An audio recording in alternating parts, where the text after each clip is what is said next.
Isang batang lalaki, lumaki ng mahiyain at nakapaligid sa tatlong magagandang babae. Hindi ko inakala na ang isang mahiyain katulad ko ay nagawang sumali at manalo sa ganitong patimpala. Ngayong gabi, ipapasa ko na ang korona sa karapat-dapat na hawak ng responsibilidad bilang Ginoong Talavera Ambassador.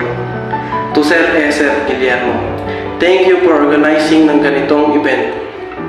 To Mark Tolentino, for my wardrobe na magaganda, salamat po sa paintulot na pagsuot nito.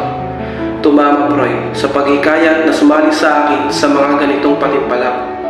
To Mama Paul Jan, thank you for advice and guidance, salamat po sa lahat. To Mami Job, thank you for always na nandyan kayo. Thank you sa maganda at magaling na pag-aayos at pagtuturo sa akin. Sa family ko, maraming salamat, lalong-lalo na kay Mama, Ate, Maria, and kay Papa na nasa langit na. Sana po proud ka sa akin. And to the next winners, sana ay gawin nyo itong responsibilidad at hindi lamang korona at titulo. Dahil ang totoong Ginoo ay may paninindigan.